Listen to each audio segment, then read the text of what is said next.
Counselor, I have a question about the Category H classification. Would humans in that role have input on mission planning and safety protocols? Or would we only be deployed for execution? Because if we are going to work in dangerous environments, we should help make them less dangerous, not just survive them better. The reply came back within minutes. That is an excellent question, Cadet Reed. One that I do not believe anyone on the Council has considered. They have been so focused on how to use human capabilities that they have not asked whether humans might have insights on how to reduce the need for those capabilities in the first place. This is exactly the kind of thinking I hope to find. I would like you to present that question to the Council directly when they meet. Will you do that? Liam stared at the message. Speaking before the Galactic Defense Council was terrifying, but it was also an opportunity to shape the conversation rather than just react to it. He typed back a single word. Yes. Counselor, I have a question about the Category H classification. Would humans in that role have input on mission planning and safety protocols? Or would we only be deployed for execution? Because if we are going to work in dangerous environments, we should help make them less dangerous, not just survive them better. The reply came back within minutes. That is an excellent question, Cadet Reed. One that I do not believe anyone on the Council has considered. They have been so focused on how to use human capabilities that they have not asked whether humans might have insights on how to reduce the need for those capabilities in the first place. This is exactly the kind of thinking I hope to find. I would like you to present that question to the Council directly when they meet. Will you do that? Liam stared at the message. Speaking before the Galactic Defense Council was terrifying, but it was also an opportunity to shape the conversation rather than just react to it. He typed back a single word. Yes. The emergency broadcast cut through every communication channel on Station Harmony simultaneously. Liam was in the training gymnasium with his squad when the alarm sounded and the walls lit up with red warning indicators. All personnel, attention, the automated voice announced. Distress signal received from Crucible Colony. Seismic instability causing structural failure. Approximately 200 colonists require immediate evacuation. Standard rescue operations cannot proceed due to environmental gravity factor of 1.4 standard. The gymnasium went silent. 1.4 standard gravity was crushing for most galactic species. Rescue equipment designed for standard conditions would barely function there, and rescue personnel would be operating at severe physical disadvantage. Sergeant Hollis's communicator buzzed urgently. He listened for a moment, then looked directly at Liam. Director Pellin wants you in the command center immediately. Liam ran through the corridors, his squad following close behind. When they reached the command center, they found it filled with officials standing around a central holographic display showing the colony situation. Director Pellin turned as they entered. Cadet Reed, we have a problem.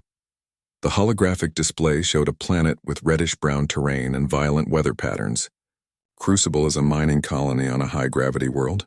1.4 times standard.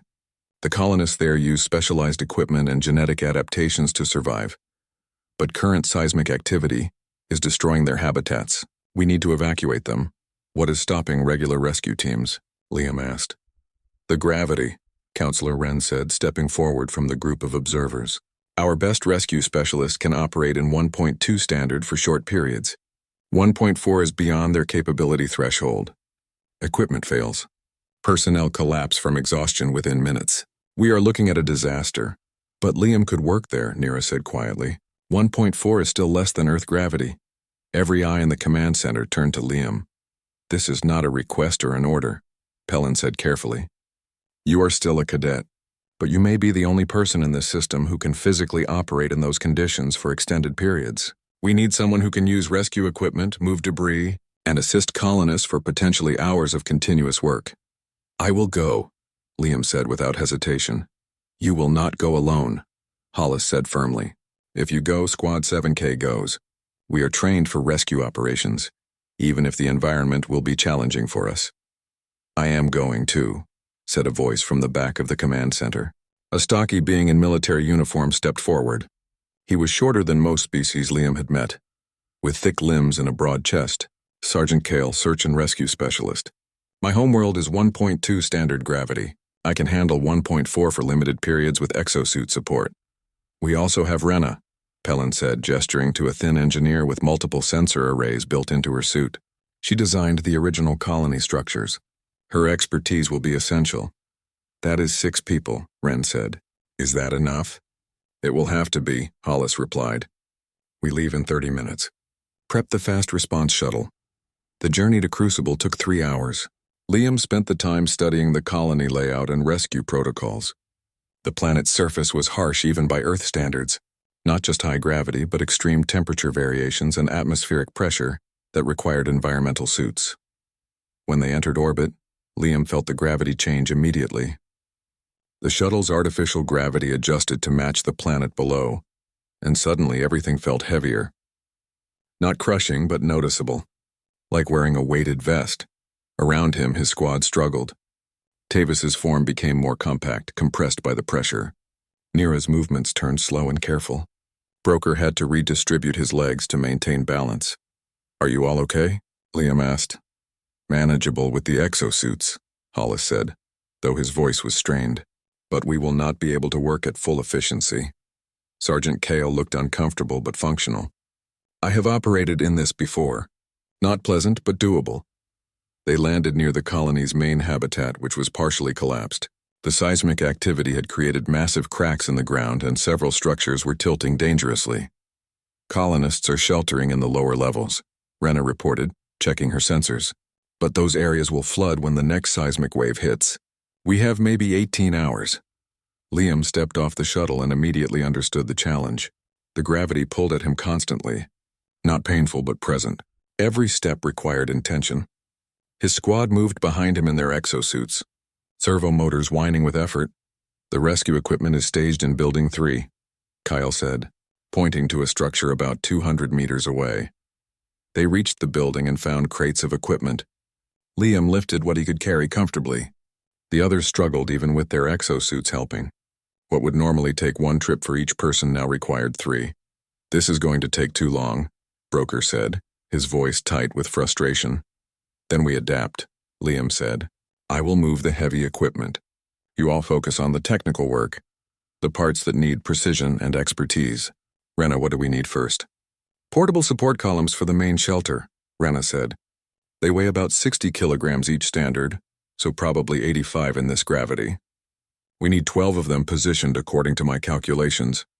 Liam located the columns and began moving them. Each one was awkward to carry but manageable. He placed them where Renna directed while she calibrated the support angles. Nira calculated structural stress points. Tavis analyzed the soil composition to determine the best anchoring depths. They worked like this for 2 hours. Liam did the heavy lifting, but every action was guided by his squad's expertise. When he moved debris, Nira told him which pieces were load-bearing. When he positioned equipment, Renna calculated the precise angles needed. When he needed to choose between 2 paths, Tavis analyzed which route was structurally safer. The first colonists emerged from the lower levels, families with young ones, elderly beings who had lived on Crucible for decades. All of them were adapted to the gravity, but they were still frightened. Are you here to save us? A young colonist asked, looking up at Liam. We are here to help you save yourselves, Liam replied. Can you help carry supplies to the evacuation point? The colonist nodded and took a pack that would have been impossible for most galactic species to lift here. But for someone adapted to this world, it was manageable. That was when Liam understood something important. These colonists were strong too. Not human level perhaps, but far beyond standard galactic capability. They had adapted to survive here. Sergeant Kale, Liam called over the communication channel. Can we use the colonists as additional labor? They know this environment better than we do. Good thinking, Kale replied. Organize them into teams. The evacuation accelerated. Colonists who knew the terrain guided rescue teams to trapped individuals. Others helped move equipment or stabilize structures while the squad worked. Liam's strength was important, but it was just one resource among many. Then the crisis hit. Seismic activity spiking, Renna announced. Major tremor in 40 seconds. Everyone brace, Hollis commanded. The ground shook violently. Liam grabbed onto a support column and held tight. Around him, colonists dropped to the ground and practiced emergency positions. His squad locked their exosuits' joints to maintain stability. When the tremor passed, a new problem appeared. One of the shelter structures had shifted, trapping 3 colonists in a gap that was slowly closing as the building settled. I cannot get my sensors into that space, Rena said desperately. The metal is interfering. I will go, Liam said.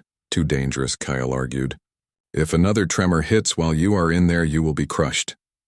So will those colonists if I do not try. Liam squeezed through the gap. It was tight even for him, and the metal groaned ominously. Inside he found the 3 colonists, 2 adults and 1 child, pressed against a wall by fallen equipment. Can you move? Liam asked. The equipment is too heavy, one of them said. We tried. Liam examined the situation. The equipment was wedged at an angle. If he just lifted it, the shift in weight distribution might cause the entire structure to collapse. He needed to move it carefully, precisely.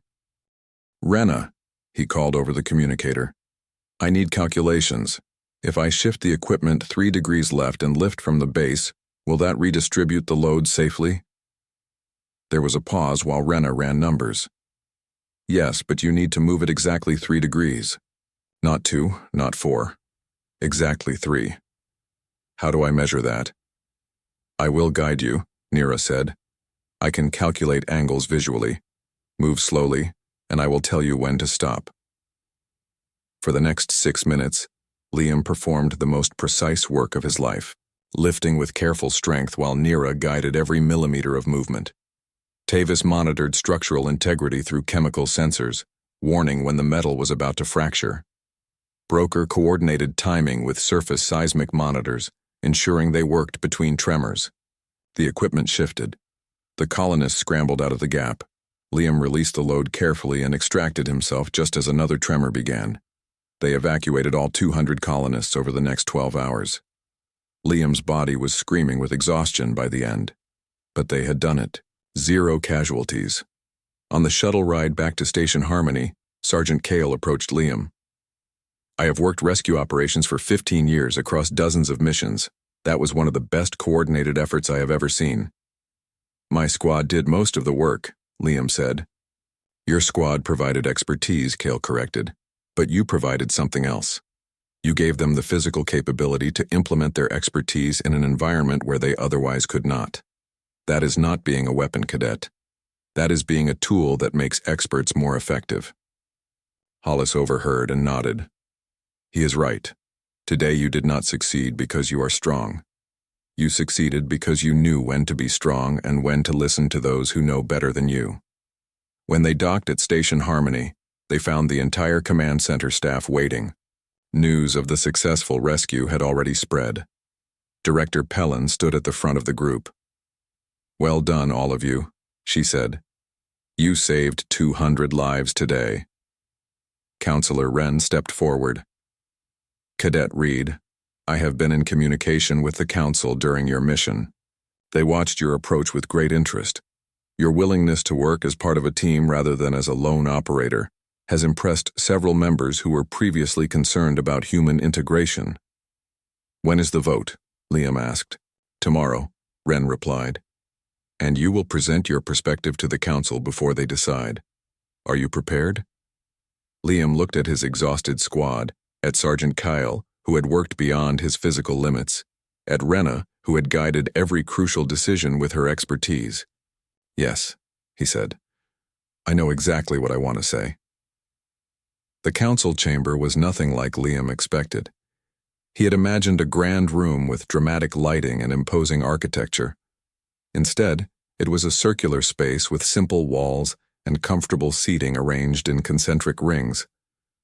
Representatives from 40 different species sat in those rings, all facing the center where Liam stood alone.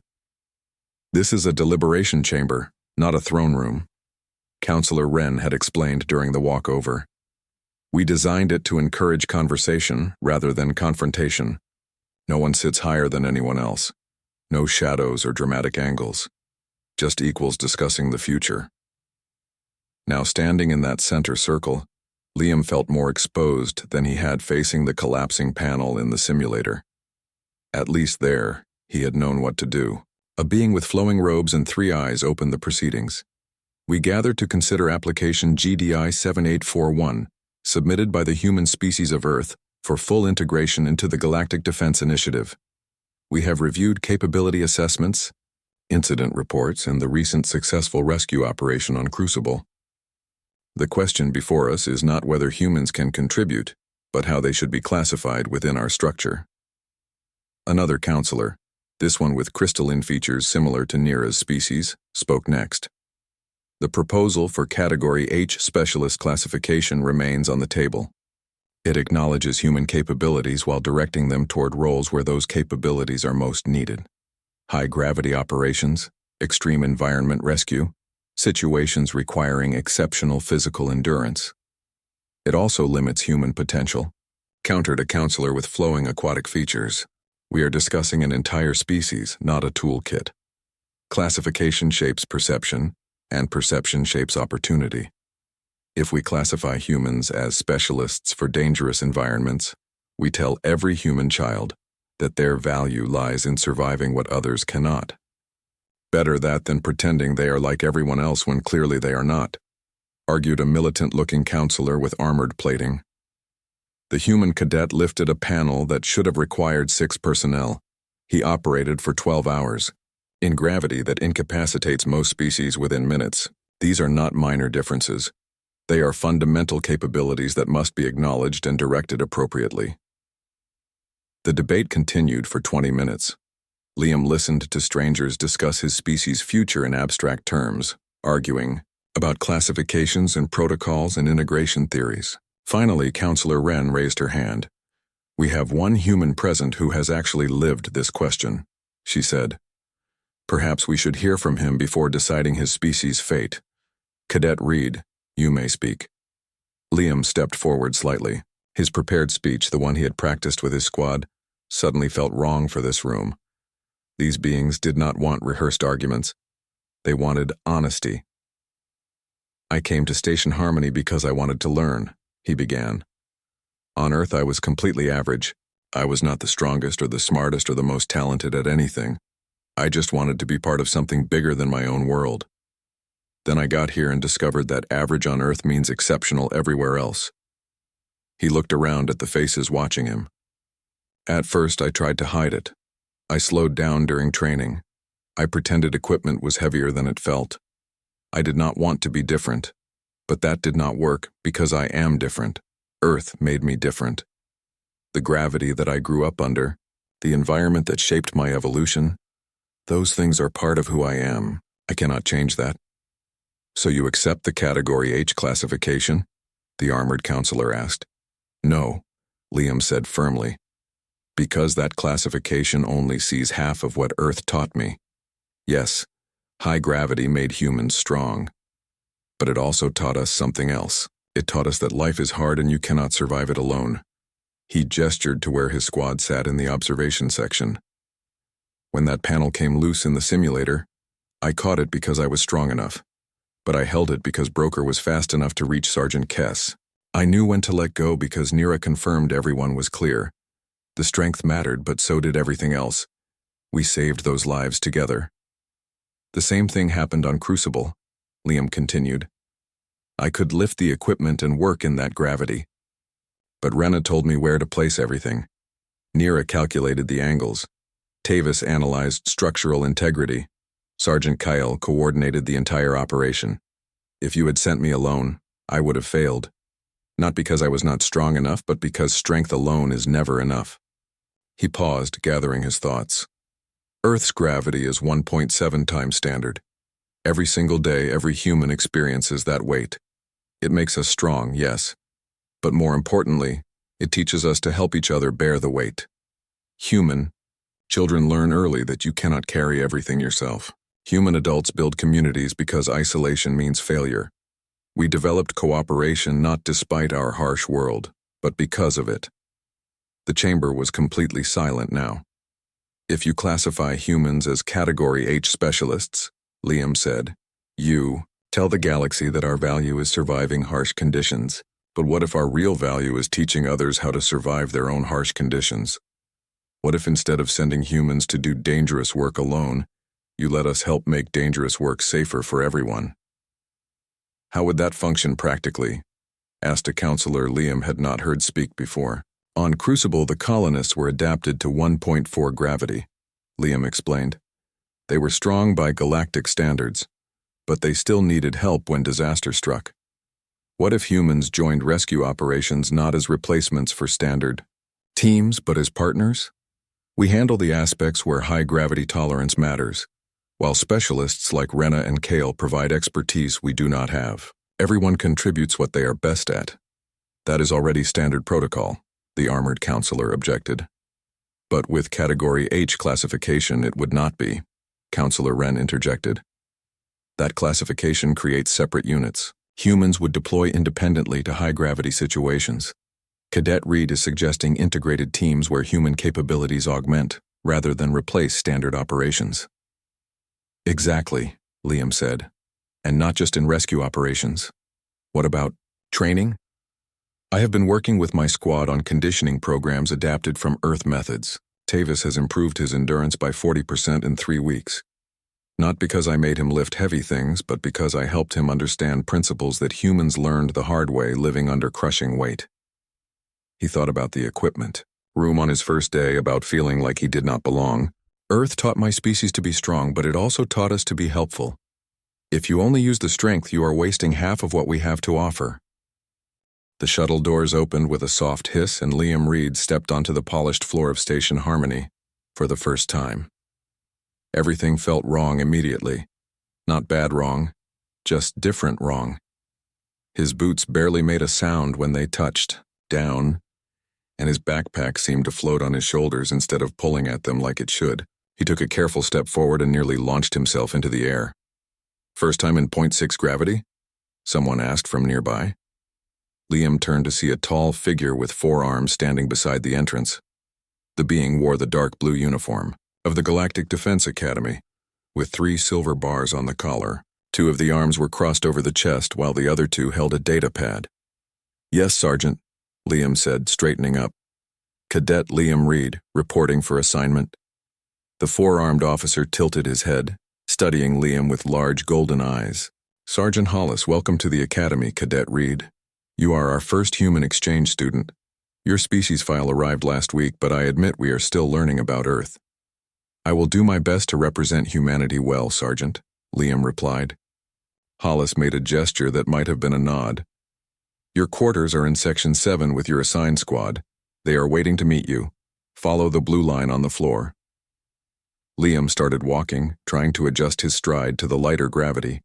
Every step wanted to become a bounce. Back home on Earth, he was just average. Average height, average build, average everything. Here, he felt like he was made of air. The corridor stretched ahead, lined with windows that showed the planet below. Other cadets passed by in small groups, speaking in languages that his translator earpiece converted into English. Some glanced at him with curiosity. Most ignored him. The blue line led him to a large door marked Squad Room 7K. He pressed the entry button. Come in, a voice called from inside. The room was bigger than he expected. 5 beds lined the walls, each with a personal locker and small desk. 4 of those beds were occupied by beings that looked nothing like any human Liam had ever seen. You must be Reed, said one of them, rising from a bed near the window. This being looked almost like a walking crystal, with light refracting through a transparent body that showed geometric patterns inside. I am Nira. I come from Prismia. Liam, he said, offering his hand. Nira looked at it for a moment before carefully extending her own hand. Her fingers felt cool and smooth, like glass. A chittering sound came from the corner. I am Broker, said an insect-like being with multiple legs and compound eyes. My species does not use individual names traditionally, but Broker is what the Academy gave me. Nice to meet you, Liam said. The 3rd squad member looked almost liquid, his body shifting slightly even while sitting. Tavis, he said in a soft voice. I am from Matheria. We are a low-pressure species, so this environment is actually heavy for me. I understand Earth has much more gravity than here. About 1.7 times standard, Liam confirmed. All 3 of his new squad mates went very still. That is survival world gravity, Nira said slowly. How do you move under such weight? Liam shrugged. We just do. It is normal for us. Incredible, Broker chittered. Your bones must be incredibly dense. I guess so, Liam said. He dropped his backpack on the empty bed and began unpacking. His belongings felt absurdly light in his hands. The datapad that usually required 2 hands to hold comfortably now seemed to weigh nothing at all. We have equipment orientation in 30 minutes, Tavis said. Sergeant Hollis wants all squads to check out their training gear. The equipment room was enormous, filled with racks of armor, weapons, and various tools that Liam did not recognize. A thin alien with long arms stood behind a counter, checking items in and out on a large display screen.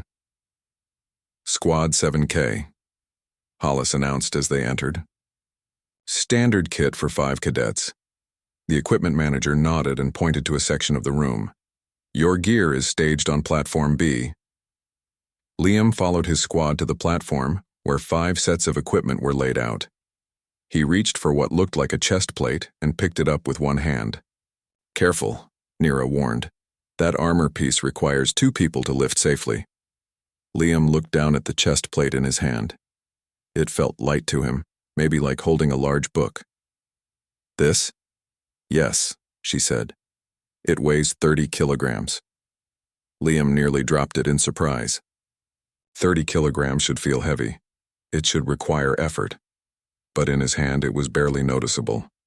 He set it down carefully on the table and stared at his own hands.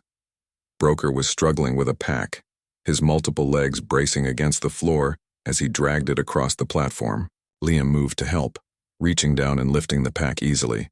Broker stumbled backward in shock. How are you doing that? Broker demanded. I am just picking it up, Liam said, confused. Tavis was watching with wide eyes. That pack is rated at 45 kilograms when fully loaded. I need a gravity assist to move mine. Liam looked at the pack in his hands. It felt like holding a bag of groceries, not light exactly, but certainly not 45 kilograms. He set it down next to Broker. Sergeant Hollis approached, his 4 arms crossed in what Liam was beginning to recognize as a thinking pose. Cadet Reed, have you received any physical augmentation? No, Sergeant, Liam replied. I am completely natural. Medical scan required, Hollis said. This is not normal baseline strength for any known species at your size category. But I am not strong, Liam protested. Back home I am completely average. I could not even make the athletics team at my school. Nira and Tavis exchanged glances. Broker's chittering had taken on a different tone, almost nervous. If you are average for a human, Nira said quietly, then Earth is more dangerous than our data files suggested. The medical scan took 20 minutes. Liam stood in a white cylinder while lights moved around his body. The doctor, a reptilian being with careful eyes, reviewed the results multiple times before speaking. No augmentation detected, the doctor confirmed. No genetic modification, no hidden technology. This is natural human physiology. Sergeant Hollis looked at the results on the screen. Bone density is 3 times galactic average. Muscle fiber composition is extremely efficient. Cardiovascular system is built for sustained high performance. All consistent with evolution under 1.7 standard gravity. So I am normal? Liam asked. For a human from a high-gravity world, yes, the doctor said. For everyone else, you are remarkably strong and durable. Back in the squad room that evening, the atmosphere was different. His squad mates were friendly but cautious, like they were not sure what to make of him anymore. You understand what this means? Tavis asked quietly. If average humans have your capabilities, your species could change everything in the defense initiative. I just wanted to learn and make friends, Liam said. I did not come here to be different. Nira's crystalline form seemed to soften somehow. None of us came here to be different, Liam. But we are, each in our own way. That is what makes a good squad. Liam nodded, but he could not shake the feeling that something had changed. In his locker, his communicator showed a new message from Academy Command. He opened it reluctantly. Report to Director Pellin tomorrow at 0800 hours. Topic: Human Integration Assessment. He closed the communicator and lay back on his bed staring at the ceiling. Through the window he could see Earth in the distance, a blue and white sphere hanging in space. Up there, He had been normal. Down here, he was something else entirely. The question was what that something else would mean for everyone involved. Director Pellin's office sat at the highest point of the Academy's command tower, with windows that curved around 3 walls. The director herself was perched on a specialized chair designed for her avian species, her feathered crest rising and falling as she studied the data on her screen. Liam stood at attention in front of her desk, trying not to fidget. Sergeant Hollis stood beside him, all 4 arms held formally behind his back. "Cadet Reed," Director Pellin said without looking up from her screen, "your presence here has created quite a discussion among the faculty. Your medical results are concerning." "Concerning, Director?" Liam asked carefully. She finally looked at him, her large eyes unblinking.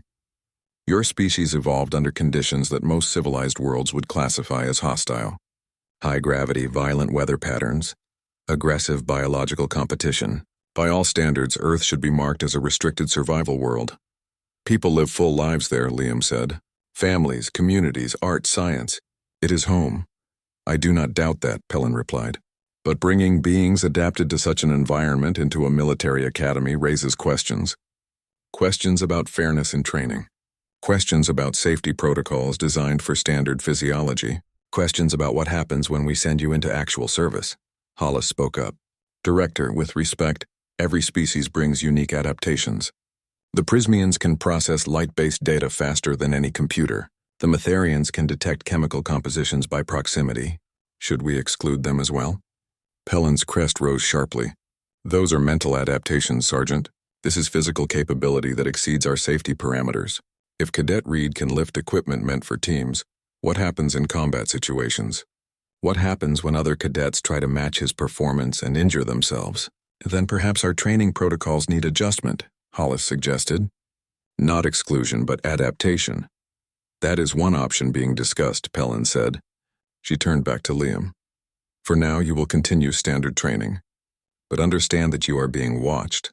Cadet, every action you take reflects not just on yourself, but on humanity's potential integration into the defense initiative." "I understand."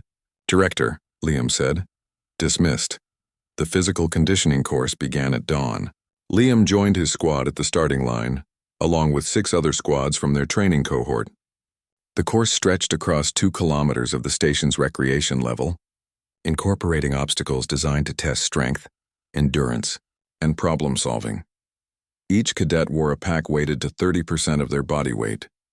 For Liam, that meant about 22 kilograms. For most other species, it represented the maximum they could safely carry.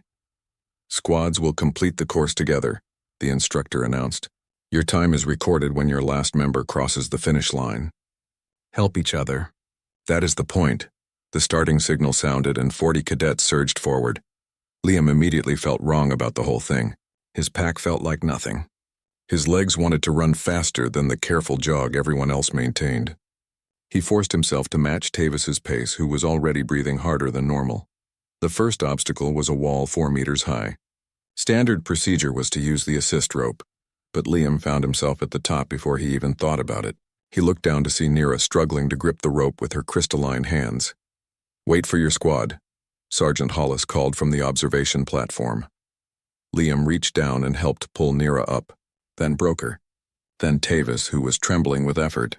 They moved to the next obstacle together, but Liam could see other squads pulling ahead. The course continued like this for 30 minutes. Balance beams that felt too wide to challenge him. Climbing nets that his grip strength made trivial. A crawl section under electrified wires that everyone else barely fit under, while Liam had to deliberately press himself flatter than necessary. Then they reached the canyon crossing. A gap of 15 meters stretched between 2 platforms, with only a thin cable bridge connecting them. The bridge swayed dangerously, and far below, a safety net waited to catch anyone who fell. Squad after squad crossed slowly, each cadet clipping a safety harness to the guide cable before stepping onto the narrow bridge. It took about 3 minutes per squad. When Squad 7K's turn came, Nira froze at the edge. "I cannot," she said, her crystalline body rigid with fear. "If I fall, the impact could shatter me, even with the net." "We cross together or not at all," Broker said firmly. Liam looked at the bridge, then at Nira, then back at the bridge. An idea formed. What if we reinforce it? Make it more stable? How? Tavis asked. Liam unclipped his safety harness and stepped onto the bridge. It swayed under his weight, but not much. He walked to the center, then grabbed the side cables with both hands and pulled them taut, creating a wider, more stable platform. Cross now, he called. I will hold it steady. Liam, that is not proper protocol, Hollis warned over the communication channel. But it will work, Liam replied. His arms were starting to burn from holding the tension, but it was manageable. Nira stepped onto the bridge. With Liam stabilizing it, the bridge barely moved. She crossed in 30 seconds. Broker followed. Then Tavis Liam released the cables and jogged across to join them. They were in last place now, but they had all made it. The final obstacle was the worst one.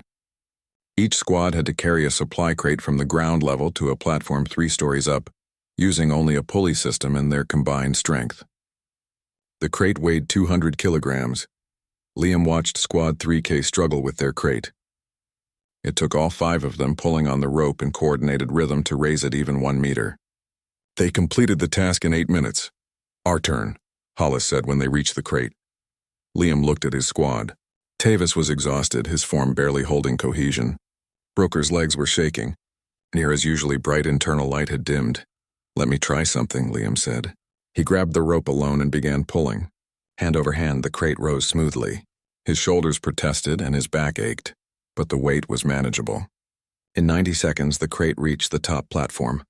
Complete silence fell over the training ground. Cadet Reed.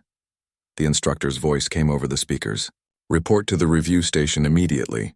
The review station was a small office overlooking the course. The instructor, a being with tentacles instead of arms, gestured for Liam to enter. That was impressive, the instructor said. It was also dangerous and potentially harmful to your squad's development. They need to learn to work together, not rely on one member to do everything. They were exhausted, Liam protested. I was just helping. You were removing their challenge, the instructor corrected. In real operations, you will not always be there. What happens when they face a situation that requires strength and you are elsewhere? Liam had not thought about it that way. I am sorry. Do not apologize. Learn, the instructor said. Your capabilities are remarkable, but a squad is not strong because of one member. It is strong because each member knows their role and trusts the others to know theirs. You must find your role without making everyone else feel useless.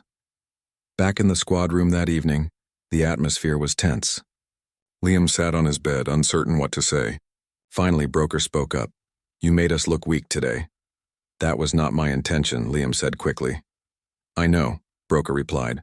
But when you hold a bridge stable alone, when you lift what requires all of us combined, it tells everyone watching that we are not needed. That you could do this alone. I could not, Liam insisted. I would have failed half those obstacles without you. Nira calculated the best path through the maze section. Tavis spotted the chemical markers for the hidden route. Broker, you solved the logic puzzle in seconds. I just moved heavy things. You moved them easily, Nira said softly. That is what bothers me. Not that you are strong, but that what challenges us does not challenge you. How do we train together when we are not training at the same level? Liam did not have an answer. Tavis shifted closer. On my world, we have a saying. The strongest current flows alone, but the river reaches the ocean by joining with others. You are the strong current, Liam, but you need to learn to flow with us, not just carry us. How do I do that? Liam asked. We will figure it out, Hollis said from the doorway. None of them had heard him enter. That is what training is for. Not just physical skills, but learning to work as one unit despite differences. He held up a datapad. I have our next assignment. Joint training exercise with Squad 4J in the zero-gravity combat simulator. Tomorrow at 1400 hours. Zero gravity? Liam asked. How does that work? Hollis's forearms gestured in what might have been amusement. We are about to find out if your earth strength translates to environments where mass matters more than weight. Should be educational for all of us. After Hollis left, Liam lay in his bed and stared at the ceiling again. His communicator buzzed with a new message. This one was not from Academy Command. It was anonymous. Some of us do not want humans in the defense initiative. We believe your kind has unfair advantages that undermine the merit-based system. Withdraw voluntarily before you are forced out. He deleted the message but could not delete the worry it created. Someone out there saw him as a threat, not a teammate. and they were not alone in thinking that way. Outside the window, stars stretched endlessly in all directions. Somewhere out there was Earth, where he was just ordinary. Here he was extraordinary. He was starting to realize that neither one felt comfortable. The zero-gravity combat simulator occupied an entire sphere in the lower sections of Station Harmony, 30 meters across in every direction. Liam floated near the entrance with his squad, all of them wearing magnetic boots that could attach to designated surfaces. "Remember," Sergeant Hollis said, checking each cadet's safety harness, "in zero-gravity, momentum is your enemy and your friend. Every push creates an equal push in the opposite direction. Control your movement or you will spin helplessly." Squad 4J floated on the opposite side of the sphere. Their leader was a tall reptilian named Sergeant Kess, known for running the toughest training drills in the academy. Her squad looked confident, experienced. "The exercise is simple," the control room announced. "Capture the objective marker at the sphere's center and return it to your designated zone. Non-lethal weapons only. Timer starts in 30 seconds. Liam tested his magnetic boots, clicking them on and off the metal surface. In zero gravity, his earth strength meant nothing for lifting. But mass was still mass. His body would respond to force the same as everyone else's. Or would it? The timer started. Both squads launched toward the center where a bright orange marker floated, spinning slowly. Liam pushed off carefully, trying to control his trajectory. Nira zoomed past him, her lighter mass making her faster to accelerate. Broker used his multiple legs to push off in a spinning pattern that let him change direction mid-flight. Then everything went wrong. A deep grinding sound echoed through the sphere. The lights flickered once, twice. Then a massive metal panel tore free from the wall above Squad 4J's zone. It tumbled through the zero-gravity space, spinning and gathering speed as it ricocheted off other surfaces. "Emergency shutdown," the control room announced. All cadets returned to entrance immediately. But the panel was already falling toward where Sergeant Kess and 2 of her squad members floated. They tried to push away, but in zero gravity, there was nowhere to go fast enough. The panel hit Sergeant Kess first, its edge catching 2 of her arms. Liam heard the cracking sound even across the sphere. She spun away, crying out in pain. The panel continued moving, now heading toward Hollis. "Brace," Hollis commanded, but his voice was tight with fear. Liam did not think. He pushed off the wall with everything he had, his earth-strong legs launching him across the space faster than he had ever moved before. His body became a missile, and he barely managed to angle himself correctly. He hit the panel with his shoulder just before it reached Hollis. The impact sent lightning through his bones, and his vision went white for a second. But his mass, his density, his earth-forged body weight meant something here. The panel's momentum changed. It spun away at a different angle, missing Hollis by centimeters. Liam tumbled through space, completely out of control now. He bounced off a wall, then another, his safety harness pulling taut as it reached its maximum extension. Pain radiated from his shoulder and back, but he was conscious. "Medical team to combat simulator immediately," the control room called. "Structural failure in progress. Evacuate all personnel." More grinding sounds filled the sphere. Another panel was coming loose, and this one was even larger. It hung above where Sergeant Kess still floated, struggling with her injured arms, unable to move herself to safety. 2 more cadets from Squad 4J were pinned against the wall, trapped by a bent support beam. "I'm going back," Liam said into his communicator. "Negative," Hollis replied. "Wait for rescue equipment." "They do not have time." Liam pulled himself along his safety line, using the pain in his shoulder to focus his thoughts. He reached a wall surface and activated his magnetic boots. The metal was solid here, undamaged. He looked up at the loose panel. It was still attached by one corner, swaying dangerously. If it fell, it would crush Sergeant Kess. Standard rescue required a 6-person team with lift equipment. Response time was 15 minutes minimum. Kess would die in 15 minutes. Liam started climbing the wall, his magnetic boots clicking with each step. His injured shoulder screamed at him, but Earth had taught him to work through pain. Every human learned that in 1.7 gravity. You either learned to push through discomfort, or you never accomplished anything. Cadet Reed returned to the entrance. Director Pellin's voice came over the main channel. "That is a direct order." Liam kept climbing. He reached the support beam where the panel was attached. The metal had bent, creating a gap where the panel was slowly tearing free. Once it went, the weight would not matter in zero gravity, but the momentum would be deadly. Liam, Nira's voice came softly through his personal channel. What do you need? Keep everyone clear of the fall zone, he replied. And get a medical team ready for Kess. What are you doing? Something probably stupid. He positioned himself on the support beam, wedging his boots against the stable section. Then he reached up and grabbed the loose panel with both hands. His injured shoulder nearly gave out, but he gritted his teeth and held on. The panel was massive. Maybe 300 kilograms of reinforced metal. In Earth gravity, he could never have lifted it. His maximum deadlift back home was around 140, but here mass did not pull down. Here he just needed to control the momentum. Liam pulled the panel toward himself, changing its trajectory away from Kess.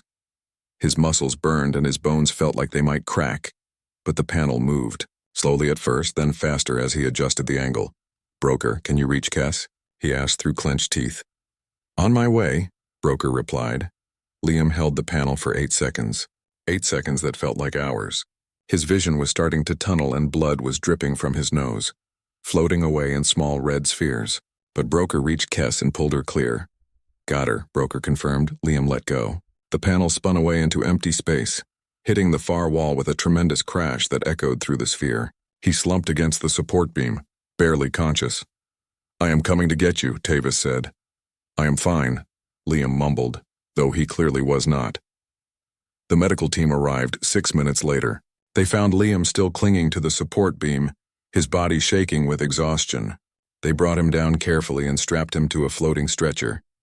In the medical bay, the doctor ran scan after scan, shaking his reptilian head in disbelief.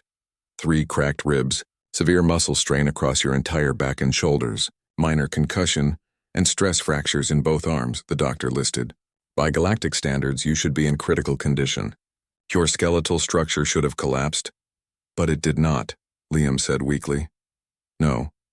Your bone density and muscle fiber composition absorbed damage that would have killed most species. You are built like armor, Cadet Reed. Sergeant Hollis entered the medical bay, his forearms held in a formal position. Sergeant Kess will recover fully. The 2 trapped cadets were extracted with minor injuries. You saved 3 lives today. Just did what needed doing, Liam said. You disobeyed direct orders, Hollis continued. You put yourself in extreme danger. You acted alone instead of waiting. For proper rescue protocol, Liam waited for the punishment he knew was coming. You also demonstrated exactly the kind of quick, thinking and selfless action that the Defense Initiative values. Above all else, Hollis finished. Director Pellin wants to speak with you when you are medically cleared. After Hollis left, Liam closed his eyes. His body hurt everywhere, but it was a good hurt. The kind that came from doing something that mattered. His communicator buzzed. Nira had sent a message. You did not ask if you could lift it. You did not ask if you were strong enough. You just tried because someone needed you to try. That is what makes you special, Liam. Not the strength. The trying. Broker sent a message next. Thank you for giving me time to reach Kess. Could not have done it without you holding that panel.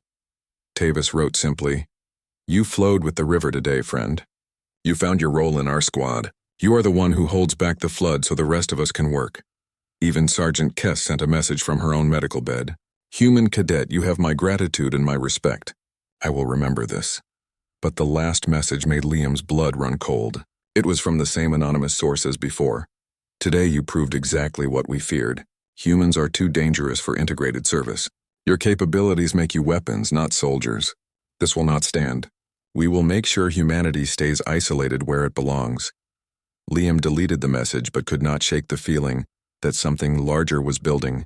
Today he had saved lives. But someone out there saw that same action as proof that humans did not belong in the galaxy. Director Pellin arrived at his bedside an hour later.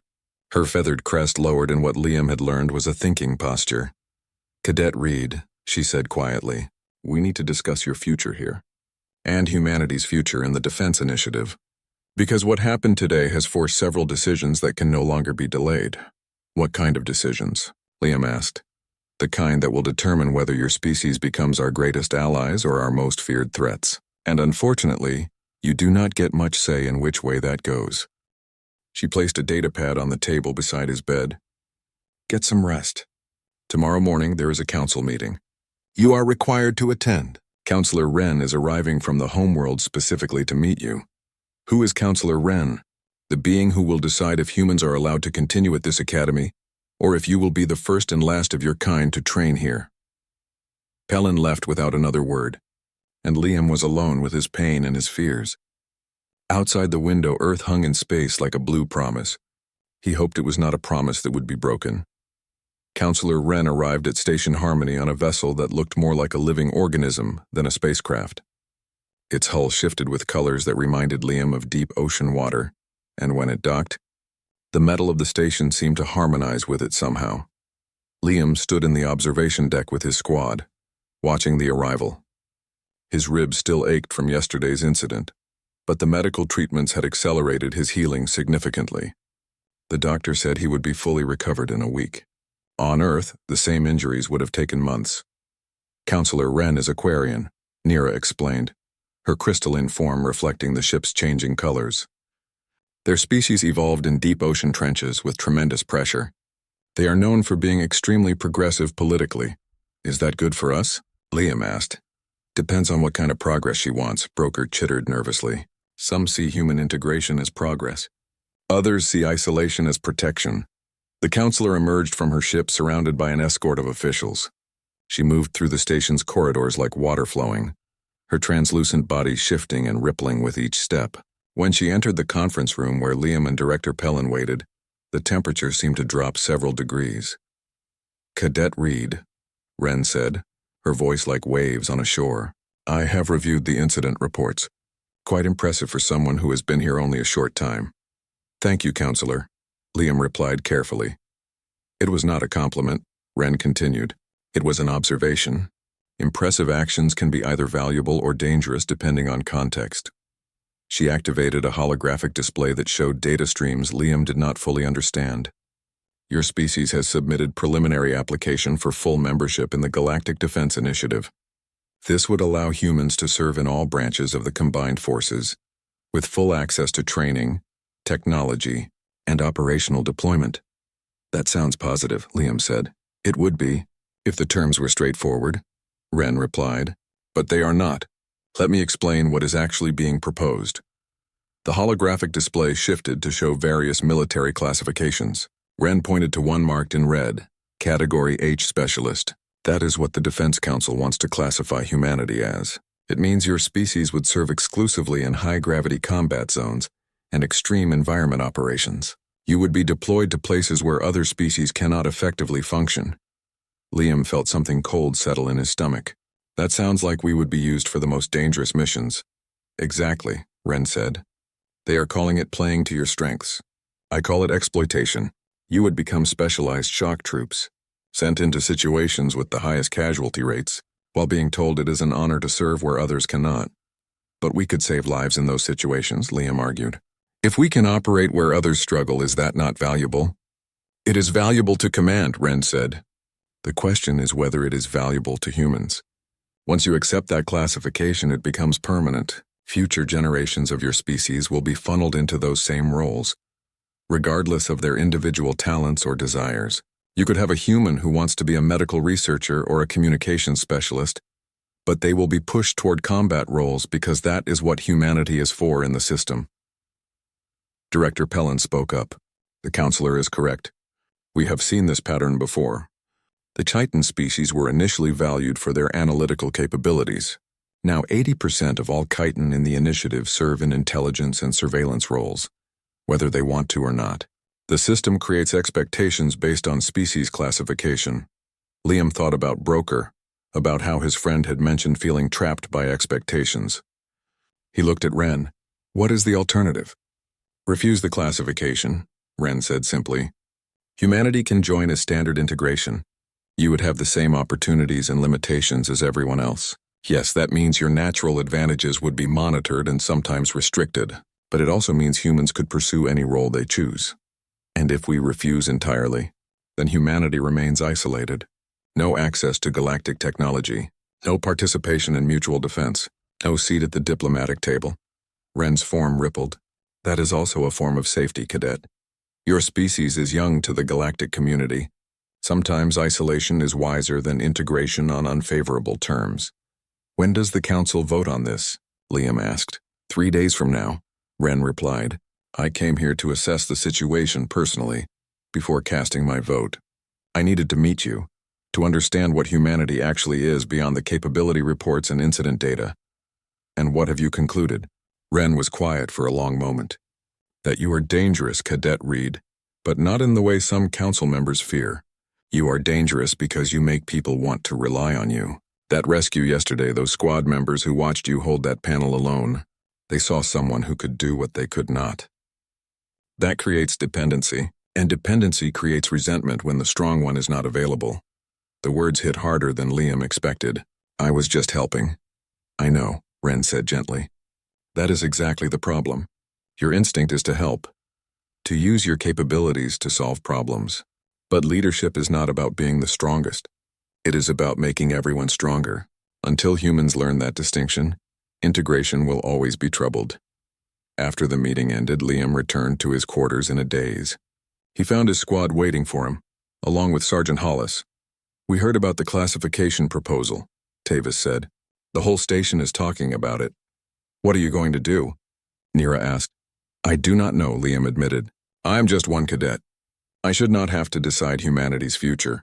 But you do, Hollis said quietly, because you are the example. How you act here, what you demonstrate, that is what the Council will judge all humans by. It is not fair, but it is reality. Liam sat on his bed and put his head in his hands. Back home, I wanted to join the Defense Initiative because I wanted to explore, to learn, to be part of something bigger than Earth. I never wanted to be a weapon. Then do not be one, Broker said. Be what you actually are. And what is that? Someone who helps, Nira said softly. Not by being strongest, but by being willing. Liam's communicator buzzed. A video call from Earth. He accepted it, and his younger sister's face appeared on the screen.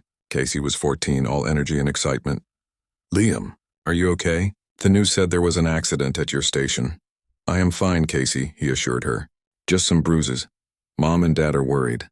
They keep watching the news reports about humans joining the Defense Initiative. They said there is a big vote coming up.